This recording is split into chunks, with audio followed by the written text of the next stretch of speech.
O cambio normativo proposto polo Goberno Central sobre o regulamento de costas podería poñer en risco a máis dun cento de empresas relacionadas coa transformación de produtos pesqueiros asentadas no litoral galego. Entre os aspectos máis prexudiciais destaca a limitación do prazo máximo de duración das concesións a 75 anos ou a revisión dos requisitos para o outorgamento das concesións no caso de prórroga. Non se pode ter unha previsión de que vas a ter unha concesión por 75 anos e de repente que esa concesión se che vexe aminorada a 1, 3, 5, 15 anos, sin saber moi ben a canto. Non se pode consentir que cada vez que teñen que solicitar unha prórroga volvan a ter que presentar toda a documentación que presentaron nun primeiro momento para ter esa concesión, porque isto único que significaría é máis carga burocrática para o sector, menor seguridade xurídica e, en definitiva, o necesario abandono da xente que quere seguir invertindo en Galicia, seguir generando empleo en Galicia, seguir creando riqueza en Galicia. A reforma do regulamento establece, ademais, a obriga de derivar fora da zona de dominio público marítimo terrestre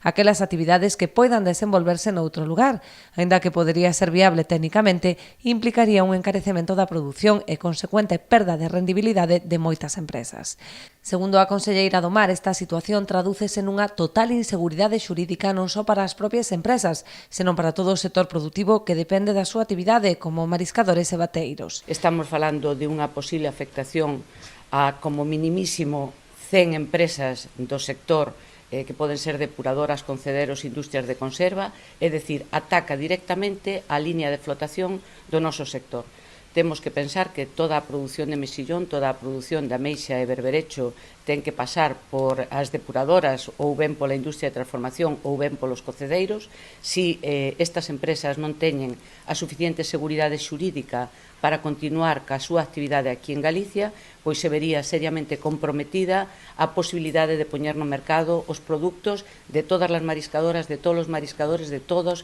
aqueles que están producindo estes recursos que para nós son vitais. Galicia defende un regulamento que teña en conta a viabilidade e sustentabilidade destas empresas, polo que a Xunta xa presentou alegacións, solicitando que os distintos operadores afectados non queden expostos a decisións arbitrarias e cambios de criterio en función do goberno de turno.